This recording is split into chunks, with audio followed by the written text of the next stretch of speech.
বিশ্বকবি রবীন্দ্রনাথ ঠাকুরের গল্পগুচ্ছ হতে ছোট গল্প ঘাটের কথা। পাষাণে ঘটনা যদি অঙ্কিত হইত, তবে কতদিনকার কত কথা সোপানে সোপানে পাঠ করিতে পারিতে। পুরাতন কথা যদি শুনিতে চাও, তবে আমার এই ধাপে বৈশ, মনোযোগ দিয়া জলকল্লোলে কান পাতিয়া থাকো। বহুদিনকার কত বিস্তৃত কথা শুনিতে পাইবে। আমার আরেক দিনের কথা মনে পড়িতেছে, সেও ঠিক এইরূপ দিন। আশ্বিন মাস পড়িতে আর 2-4 দিন বাকি আছে। ভোরের বেলায় অতি ঈষৎ মধুর নবীন শীতের বাতাস নির্দুত্রীতের দেহে নতুন প্রাণ আনিয়া দিতেছে। তরুপল্লব এমনই একটু একটু শিহরিয়া উঠিতেছে। ভরা গঙ্গা, আমার চারিটি মাত্র ধাপ জলের উপরে জাগিয়ে আছে। জলের সঙ্গে স্থলের সঙ্গে যেন গলাগলি। তীরে আম্র কাননের নিচে যেখানে কচুবন জন্মিয়াছে, সেখান পর্যন্ত গঙ্গার জল গিয়াছে। নদীর এই বাঁকের কাছে 3টে পুরাতন ইটের পাজা চারিদিকে জলের মধ্যে জাগিয়া রহিয়াছে। জেলেদের যে নৌকাগুলি ডাঙার বাবলা গাছের গুড়ির সঙ্গে বাঁধা ছিল, সেগুলি প্রভাতে জোয়ারের জলে ভাসিয়া উঠিয়া টলমল করিতেছে। দুরন্ত যৌবন জোয়ারের জল রঙ্গ করিয়া তাহাদের দুই পাশে ছল ছল আঘাত করিতেছে। তাহাদের কর্ণ ধরিয়া মধুর পরিহাসে নাড়া দিয়া যাইতেছে। ভরা গঙ্গার উপরে শরৎ প্রভাতের যে রৌদ্র পড়িয়াছে, তাহার কাঁচা সোনার মতো রং, চাপা ফুলের মতো রং। রৌদ্রের এমন রং আর কোনো সময়ে দেখা যায় না। চড়ার উপরে কাশবনের উপরে রৌদ্র পড়িয়াছে। এখনো কাশফুল সব ফুটে নাই, ফুটিতে আরম্ভ করিয়াছে মাত্র। রাম রাম বলিয়া মাঝিরা নৌকা খুলিয়া দিল। পাখিরা যেমন আলুতে পাখা মেলিয়া আনন্দে নীল আকাশে উড়িয়াছে, ছোট ছোট নৌকাগুলি তেমনি ছোট ছোট পাল ফুলাইয়া সূর্যকিরণে বাহির হইয়াছে। তাহাদের পাখি বলিয়া মনে হয়। তাহারা রাজহাঁসের মতো জলে ভাসিতেছে, কিন্তু আনন্দে পাখা দুটি আকাশে উড়াইয়া দিয়াছে। ভট্টাচার্য মশায় ঠিক নিয়মিত সময়ে কুশাকুলি লইয়া স্নান করিতে আসিয়াছেন। মেয়েরা 2-1 করিয়া জল লইতে আসিয়াছে। সে বড় বেশি দিনের কথা নহে। তোমাদের অনেক দিন বলিয়া মনে হইতে পারে, কিন্তু আমার মনে হইতেছে এই সেই দিনের কথা। আমার দিনগুলি কিনা গঙ্গার স্রোতের উপর খেলাইতে খেলাইতে ভাসিয়া যায়। বহুকাল ধরিয়া স্থিরভাবে তাহাই দেখিতেছি। এই জন্য সময় বড় দীর্ঘ বলিয়া মনে হয় না। আমার দিনের আলো রাত্রের ছায়া প্রতিদিন গঙ্গার উপরে পড়ে, আবার প্রতিদিন গঙ্গার উপর হইতে মুছিয়া যায়। কোথাও তাহাদের ছবি রাখিয়া যায় না। সেই জন্য যদিও আমাকে বৃদ্ধের মতো দেখিতে হইয়াছে, আমার হৃদয় চিরকাল নবীন। বহু বৎসরের স্মৃতির শৈবাল ভরে আচ্ছন্ন হইয়া আমার সূর্যকিরণ মারা পড়ে নাই। দৈবাত একটা ছিন্ন শৈবাল ভাসিয়া আসিয়া গায়ে লাগিয়া থাকে, আবার স্রোতে ভাসিয়া যায়। তাই বলিয়া যে কিছু নাই এমন বলিতে পারি না। যেখানে গঙ্গার স্রোত পৌঁছায় না, সেখানে আমার ছিদ্রে ছিদ্রে যে লতা ঘূর্ণ শৈবাল জন্মিয়াছে, তাহারাই আমার পুরাতনের সাক্ষী। তাহারাই পুরাতন কাল শেষে স্নেহপাশে বাঁধিয়া চিরদিন শ্যামল মধুর চিরদিন নতুন করিয়া রাখিয়াছে। গঙ্গা প্রতিদিন আমার কাছে হইতে এক এক ধাপ সরিয়া যাইতেছেন। আমিও এক এক ধাপ করিয়া পুরাতন হইতেছি। চক্রবর্তীদের বাড়ির ওই যে বৃদ্ধা স্নান করিয়া নামাবলী গায়ে কাঁপিতে কাঁপিতে মালা জবিতে জবিতে বাড়ি ফিরিয়া যাইতেছেন, উহার মাতামহী তখন এতটুকু ছিল। আমার মনে আছে, তাহার এক খেলা ছিল। সে প্রত্যহ একটা ঘৃতকুমারীর পাতা গঙ্গার জলে ভাসাইয়া দিত। আমার দক্ষিণ বাহুর কাছে একটা পাখের মতো ছিল। সেইখানে পাতাটা ক্রমাগত ঘুরিয়া ঘুরিয়া বেড়াইত। সে কলসি রাখিয়া দাঁড়াইয়া তাহাই দেখিত। যখন দেখিলাম কিছুদিন বাদে সেই মেয়েটি আবার ডাগর হইয়া উঠিয়া তাহার নিজের একটি মেয়ে সঙ্গে লইয়া জল লইতে আসিল, সে মেয়েও আবার বড় হইল। বালিকারা জল ছড়িয়া দুরন্তপনা করিলে তিনিও আবার তাহাদিগকে শাসন করিতেন এবং ভদ্রোচিত ব্যবহার শিক্ষা দিতেন। তখন আমার সেই ঘৃতকুমারীর নৌকা বাসানোর মনে পড়িত ও বড় কৌতুক বোধ হইত। সে কথাটা বলিব মনে করি, সে আর আসে না। একটা কথা বলিতে বলিতে শ্রুতে আর একটা কথা ভাসিয়া আসে, কথা আসে কথা যায়, ধরিয়া রাখিতে পারি না। কেবল এক একটা কাহিনী সেই ঘৃতকুমারীর নৌকাগুলির মতো পাকে পড়িয়া অবিশ্রাম ফিরিয়া ফিরিয়া আসে। তেমনি একটা কাহিনী তাহার পসরা লইয়া আজ আমার কাছে ফিরিয়া ফিরিয়া বেড়াইতেছে। কখন ডুবে কখন ডুবে, পাতাটুকুরের মতো সে অতি ছোট্ট, তাহাতে বেশি কিছু নাই। দুটি খেলার ফুল আছে, তাহাতে ডুবিতে দেখিলে কোমল প্রাণা বালিকা কেবলমাত্র একটি দীর্ঘ নিঃশ্বাস ফেলিয়া বাড়ি ফিরিয়া যাইবে। মন্দিরের পাশে যেখানে এই গুসাইদের গোয়ালগড়ের বেড়া দেখিতেছ, ওইখানে একটা বাবলা গাছ ছিল। তাহারই তলায় সপ্তাহে একদিন করিয়া হাট বসিত। তখনও গুসাইরা এখানে বসতি করে নাই। যেখানে তাহাদের চণ্ডী মণ্ডপ পড়িয়াছে, ওইখানে একটা গোলপাতার ছাউনি ছিল মাত্র। এই যে ওষুধ গাছ, আজ আমার পঞ্জরে পঞ্জরে বহু প্রসারণ করিয়া সুবিকট সুদীর্ঘ কঠিন অঙ্গুলি জালের ন্যায় শিকড়গুলি দ্বারা আমার বিদীর্ণ পাষাণ প্রাণ মুঠা করিয়া রাখিয়াছে। তখন এতটুকু একটুখানি চারা ছিল মাত্র। কচি কচি পাতাগুলি লইয়া মাথা তুলিয়া উঠিতেছিল। রৌদ্র উঠিলে ইহার পাতার ছায়াগুলি আমার উপর সমস্ত দিন ধরিয়া খেলা করিত।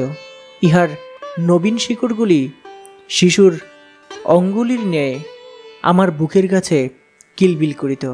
কেহ ইহার একটি পাতা ছিঁড়িলে আমার ব্যথা বাজিত। যদিও বয়স অনেক হইয়াছিল, তবু তখনও আমি সিধা ছিলাম। আজ যেমন মেরুদণ্ড ভাঙিয়া অষ্টাবক্রের মতো বাকিয়া চুরিয়া গিয়েছি, গভীর ত্রিবলিরেখার মতো সহস্র জায়গায় ফাটল ধরিয়াছে। আমার গর্বের মধ্যে বিশ্বের ভেগ তাহাদের শীতকালের সুদীর্ঘ নিদ্রার আয়োজন করিতেছে। তখন আমার সে দশা ছিল না। কেবল আমার বাম বাহুর বাহিরের দিকে দুখানি ইটের অভাব ছিল। সেই গর্তটির মধ্যে একটা ফিঙ্গে বাসা করিয়াছিল। ভোরের বেলায় যখন সে উসুকুসু করিয়া জাগিয়া উঠিত, মৎস্যপুচ্ছের ন্যায় তাহার জোড়াপোচ্ছ দুই চারিবার দ্রুত নাছাইয়া শীষ দিয়া আকাশে উড়িয়া যাইত, তখন জানিতাম কুসুমের ঘাটে আসিবার সময় হইয়াছে। এই মেয়েটির কথাই বলিতেছি। ঘাটের অন্যান্য মেয়েরা তাকে কুসুম বলিয়া ডাকিত।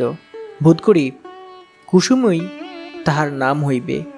জলের উপরে যখন কুসুমের ছোট ছায়াটি পড়িত, তখন আমার স্বাদ যাইত সে ছায়াটি যদি ধরিয়া রাখিতে পারি, সে ছায়াটি যদি আমার পাষাণে বাঁধিয়া রাখিতে পারি। এমনই তাহার একটি মাধুরী ছিল। সে যখন আমার পাষাণের উপর পা ফেলিত ও তাহার চারগাছি মল বাজিতে থাকিত, তখন আমার শৈবাল গুল্মগুলি যেন পুলকিত হইয়া উঠিত। কুসুম যে খুব বেশি খেলা করিত বা গল্প করিত বা হাসি তামাশা করিত তাহা নহে। তথাপি আশ্চর্য এই, তাহার যত সঙ্গিনী এমন আর কাহারও নয়। যত দুরন্ত মেয়েদের তাহাকে না হইলেই চলিত না। কেহ তাহাকে বলিত কুশি, কেহ তাহাকে বলিত খুশি, কেহ তাহাকে বলিত রাক্ষসী। তাহার মা তাহাকে বলিত কুস্মি। যখন তখন দেখিতাম কুসুম জলের ধারে বসিয়া আছে। জলের সঙ্গে তাহার হৃদয়ের সঙ্গে বিশেষ যেন কি মিল ছিল। সে জল ভারী ভালোবাসিত। কিছুদিন পরে কুসুমকে আর দেখিতে পাই না। ভুবন আর স্বর্ণঘাটে আসিয়া কাঁদিত। শুনিলাম তাহাদের খুশি রাক্ষসীকে শ্বশুর বাড়ি লইয়া গিয়াছে। শুনিলাম যেখানে তাহাকে লইয়া গেছে সেখানে নাকি গঙ্গা নাই। সেখানে আবার কারা সব নতুন লোক, নূতন ঘরবাড়ি, নূতন পথঘাট, জলের পদ্মটিকে কে যেন ডাঙায় রোপণ করিতে লইয়া গেল। ক্রমে কুসুমের কথা একরকম ভুলিয়া গিয়াছি। 1 বৎসর হইয়া গেছে। ঘাটের মেয়েরা কুসুমের গল্পও বড় করে না। একদিন সন্ধ্যার সময়ে বহুকালের পরিচিত পায়ের স্পর্শে সহসা যেন চমক লাগিল। মনে হইল যেন কুসুমের পা। তাহাই বটে, কিন্তু সে পায়ে আর মল বাজিতেছে না। সে পায়ের সঙ্গে সে সঙ্গীত নাই। কুসুমের পায়ের স্পর্শ ও মলের শব্দ চিরকাল একত্র অনুভব করিয়া আসিতেছি। আজ সহসা সেই মলের শব্দটি না শুনিতে পাইয়া সন্ধ্যাবেলাকার জলের কল্লোল কেমন বিষণ্ণ শুনাইতে লাগিল। আম্রবনের মধ্যে পাতা ঝরঝর করিয়া বাতাস কেমন হা হা করিয়া উঠিল। কুসুম বিধবা হইয়াছে। শুনিলাম তাহার স্বামী বিদেশে চাকুরি করিত। 2-1 দিন ছাড়া স্বামীর সহিত সাক্ষাৎ হয় নাই। বৈদবের সংবাদ পাইয়া 8 বৎসর বয়সে মাথার সিঁদুর মুছিয়া গায়ের গহনা ফেলিয়া আবার তাহার দেশে সেই গঙ্গার ধারে ফিরিয়া আসিয়াছে। কিন্তু তাহার সঙ্গিনীদেরও বড় কেহ নাই। ভুবন স্বর্ণ অমলা শ্বশুরঘর করিতে গিয়াছে, কেবল শরৎ আছে। কিন্তু শুনিয়াছি অগ্রহায়ণ মাসে তাহারও বিবাহ হইয়া যাইবে।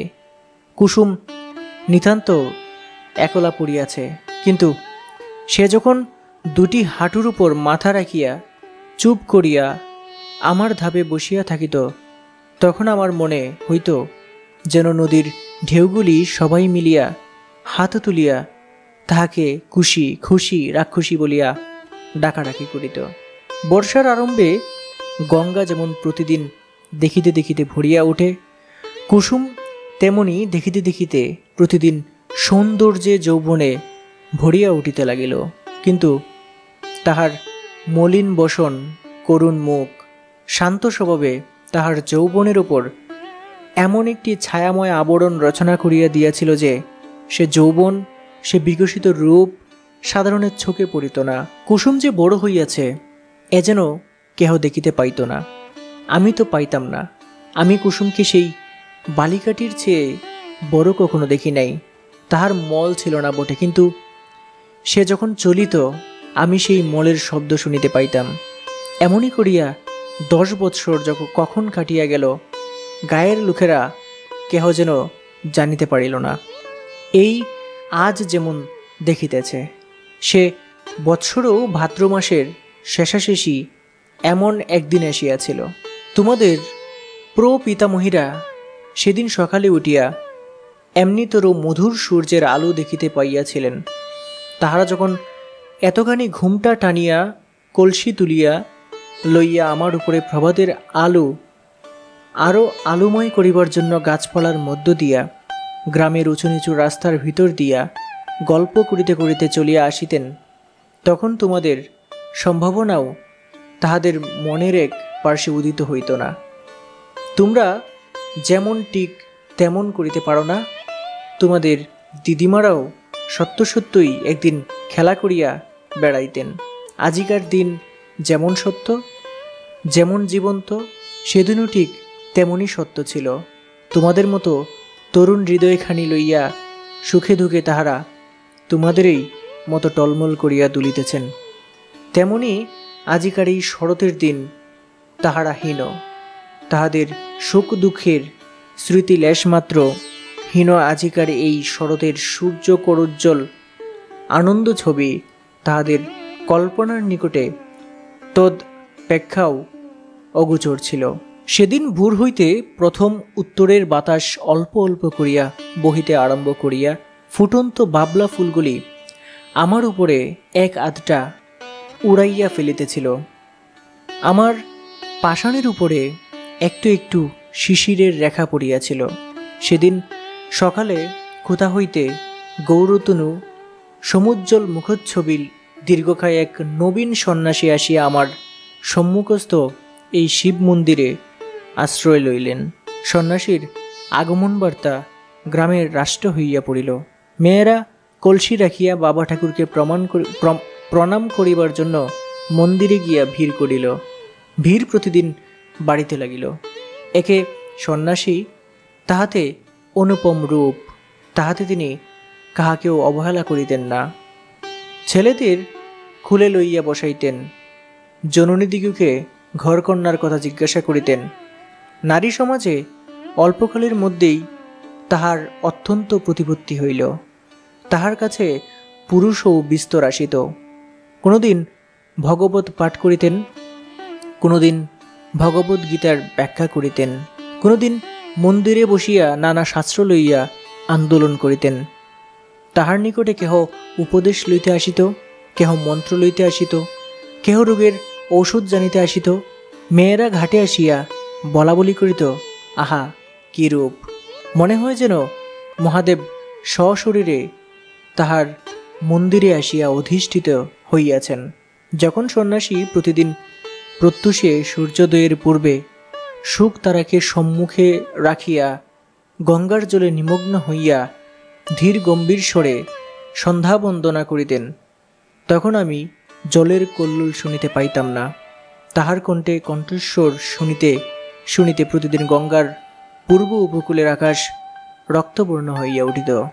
মেঘের ধারে ধারে অরুণ রঙের রেখা পড়িত। অন্ধকার যেন বিকাশোন্মুখ কুড়ির আবরণ পুটের মতো ফাটিয়া চারিদিকে নামিয়া পড়িত ও আকাশ সরোবরে উষা কুসুমের লাল আভা অল্প অল্প অল্প করিয়া বাহির হইয়া আসিত। আমার মনে হইত যে এই মহাপুরুষ গঙ্গার জলে দাঁড়াইয়া পূর্বের দিকে চাহিয়া যে এক মহামন্ত্র পাঠ করেন, তাহারই এক একটি শব্দ উচ্চারিত হইতে থাকে, আর নিশিতিনীর কুহুক ভাঙিয়া যায়।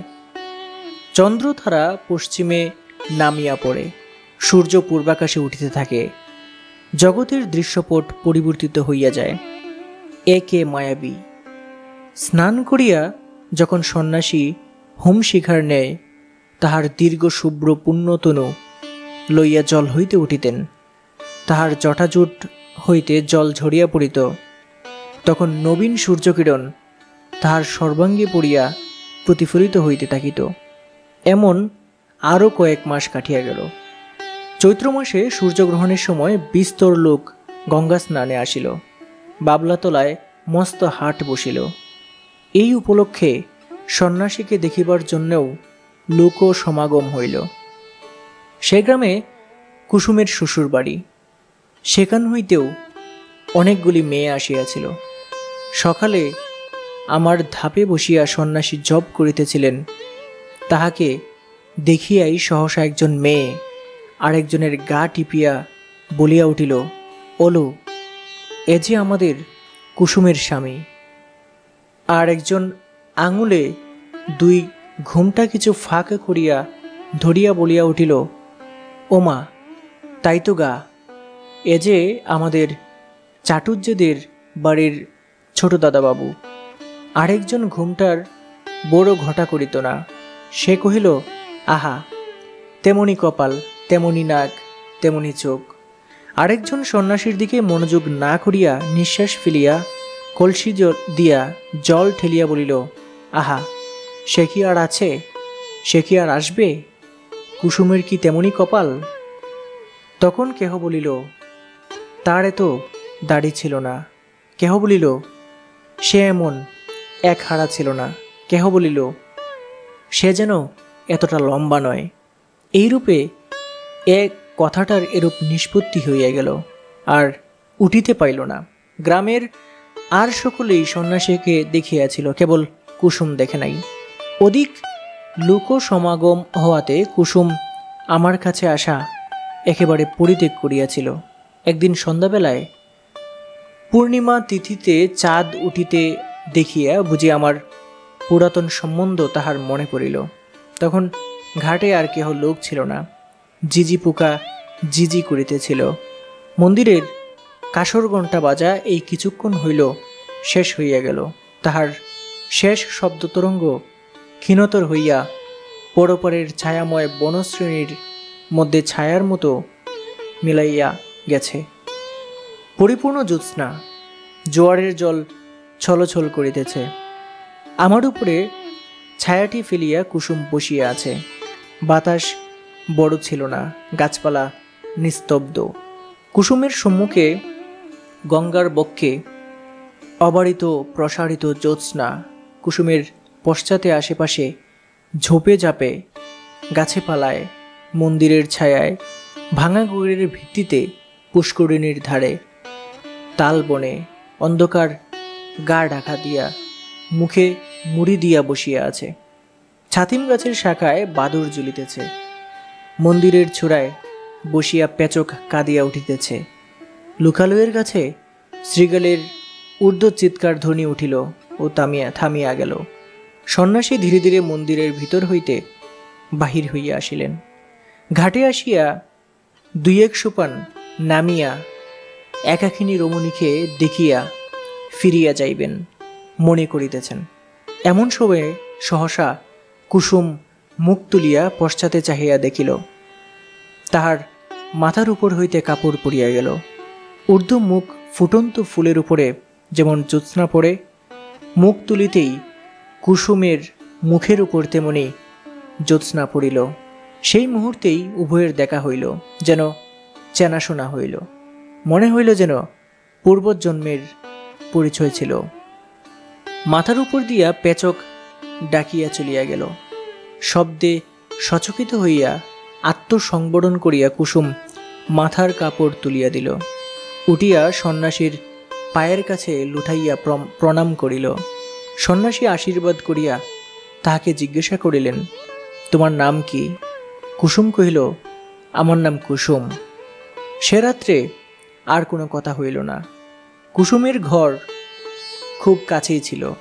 কুসুম ধীরে ধীরে চলিয়া গেল। সে রাত্রে সন্ন্যাসী অনেকক্ষণ পর্যন্ত আমার সুপানে বসিয়াছিলেন।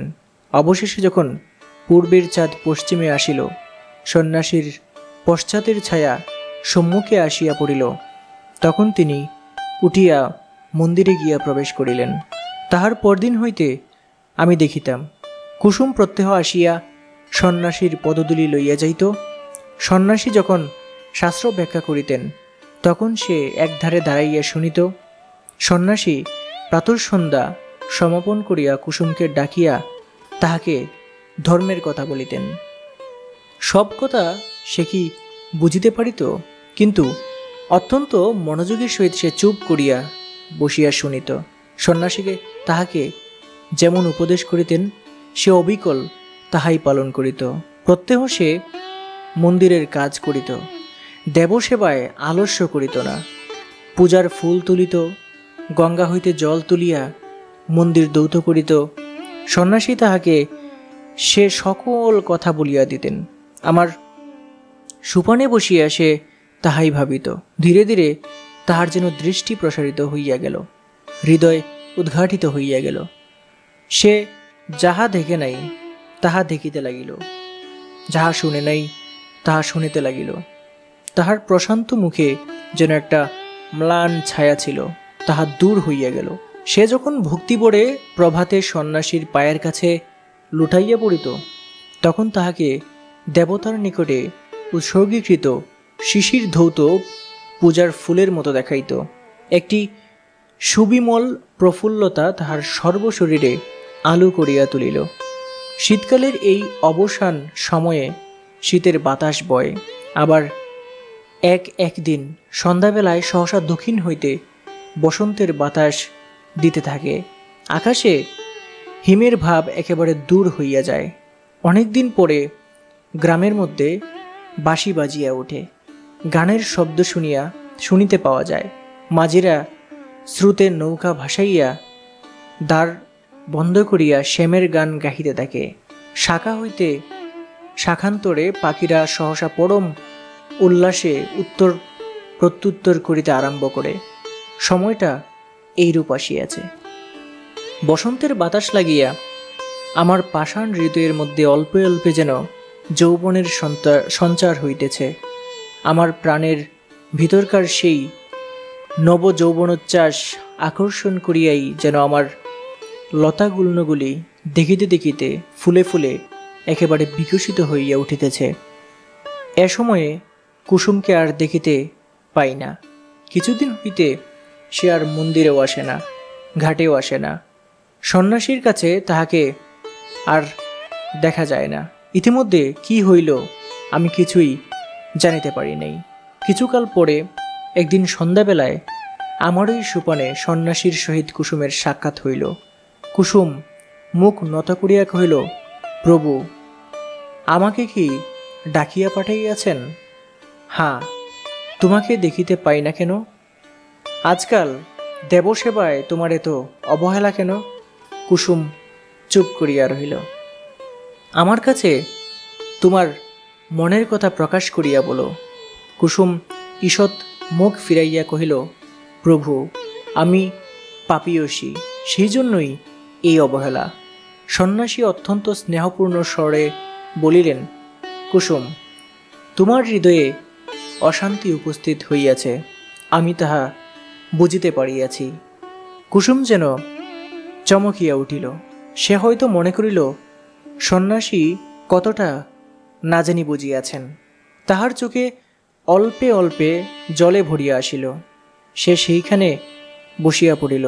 মুখে আঁচল ঢাকিয়া সোপানে সন্ন্যাসীর পায়ের কাছে বসিয়া কাঁদিতে লাগিল। সন্ন্যাসী কিছু দূরে সরিয়া গিয়া কহিলেন, তোমার অশান্তির কথা আমাকে সমস্ত ব্যক্ত করিয়া বলো, আমি তোমাকে শান্তির পথ দেখাইয়া দিব। কুসুম অটল ভক্তির স্বরে কহিল, কিন্তু মাঝে মাঝে থামিল, মাঝে মাঝে কথা বাঁধিয়া গেল। আপনি আদেশ করেন তো অবশ্যই বলিব, তবে আমি ভালো করিয়া বলিতে পারিব না, কিন্তু আপনি বোধ করি মনে মনে সকলেই জানিতেছেন। প্রভু, আমি একজনকে দেবতার মতো ভক্তি করিতাম, আমি তাহাকে পূজা করিতাম। সেই আনন্দে আমার হৃদয় পরিপূর্ণ হইয়াছিল, কিন্তু একদিন রাত্রে স্বপ্নে দেখিলাম যেন তিনি আমার হৃদয়ের স্বামী। কোথায় যেন একটি বকুল বনে বসিয়া তাহার বাম হস্তে আমার দক্ষিণ হস্ত লইয়া আমাকে তিনি প্রেমের কথা বলিতেছেন। এ ঘটনা আমার কিছুই অসম্ভব, কিছুই আশ্চর্য মনে হইল না। স্বপ্ন ভাঙিয়া গেল, তবু স্বপ্নের ঘোর ভাঙিল না। তাহার পরদিন যখন তাহাকে দেখিলাম, আর পূর্বের মতো দেখিলাম না। মনে সেই স্বপ্নের ছবি উদয় হইতে লাগিল। ভয়ে দূরে পালাইলাম, কিন্তু সে ছবি আমার সঙ্গে সঙ্গে রহিল। সেই অবধি আমার হৃদয়ের অশান্তি আর দূর হয় না, আমার সমস্ত অন্ধকার হইয়া গেছে। যখন কুসুম অশ্রু মুছিয়া মুছিয়া এই কথাগুলি বলিতেছিল, তখন আমি অনুভব করিতেছিলাম সন্ন্যাসী সবলে তাহার দক্ষিণ পদতল দিয়া আমার পাষাণ চাপিয়াছিল। কুসুমের কথা শেষ হইলে সন্ন্যাসী কহিলেন, যাহাকে স্বপ্নে দেখিয়াছ সে কে বলিতে হইবে। কুসুম জোর হাতে কহিল, তাহা বলিতে পারিব না। সন্ন্যাসী কহিলেন, তোমার মঙ্গলের জন্য জিজ্ঞাসা করিতেছি, সে কে স্পষ্ট করিয়া বলো। কুসুম সবলে নিজের কোমল হাত দুটি পীড়ন করিয়া হাত জোর করিয়া বলিলেন, নিতান্ত সে কি বলিতেই হইবে? সন্ন্যাসী কহিলেন, হ্যাঁ, বলিতেই হইবে। কুসুম তৎক্ষণাৎ বলিয়া উঠিলেন, প্রভু, সে তুমি। যেমনই তাহার নিজের কথা নিজের কানে গিয়া পৌঁছিল, অমনি সে মূর্ছিত হইয়া আমার কঠিন কোলে পড়িয়া গেল। সন্ন্যাসী প্রস্তরের মূর্তির মতো দাঁড়াইয়া রহিলেন। যখন মূর্ছা ভাঙিয়া কুসুম উঠিয়া বসিয়া, তখন সন্ন্যাসী ধীরে ধীরে কহিলেন, তুমি আমার সকল কথাই পালন করিয়াছ, আর একটি কথা বলিব, পালন করিতে হইবে। আমি আজই একান হইতে চলিলাম, আমার সঙ্গে তোমার দেখা না হয়, আমাকে তোমার ভুলিতে হইবে। বলো, এই সাধনা করিবে? কুসুম উঠিয়া দাঁড়াইয়া সন্ন্যাসীর মুখের পানে চাহিয়া ধীর স্বরে কহিল, প্রভু, তাহাই হইবে। সন্ন্যাসী কহিলেন, তবে আমি চলিলাম। কুসুম আর কিছু না বলিয়া তাহাকে প্রণাম করিল, তাহার পায়ের ধুলা মাথায় লইয়া লইল। সন্ন্যাসী চলিয়া গেলেন। কুসুম কহিল, তিনি আদেশ করিয়া গিয়েছেন, তাহাকে ভুলিতে হইবে বলিয়া ধীরে ধীরে গঙ্গার জলে নামিল। এতটুকু বেলা হইতে সে সেই জলের ধারে কাটাইয়াছে। শ্রান্তির সময় এই জল যদি হাতে বাড়াইয়া তাহাকে কুলে করিয়া না লইবে, তবে আর কে লইবে? চাঁদ অস্ত গেল, রাত্রি ঘোর অন্ধকার হইল। জলের শব্দ শুনিতে পাইলাম, আর কিছু বুঝিতে পারলাম না। অন্ধকারে বাতাস হু হু করিতে লাগিল। পাছে তিলমাত্র কিছু দেখা যায় বলিয়া সে যেন ফু দিয়া আকাশের তারাগুলিকে নিবাইয়া দিতে চায়। আমার কুলে যে খেলা করিত, সে আজ তাহার খেলা সমাপন করিয়া আমার কুল হইতে কোথায় সরিয়া গেল জানিতে পারিলাম না। সমাপ্ত।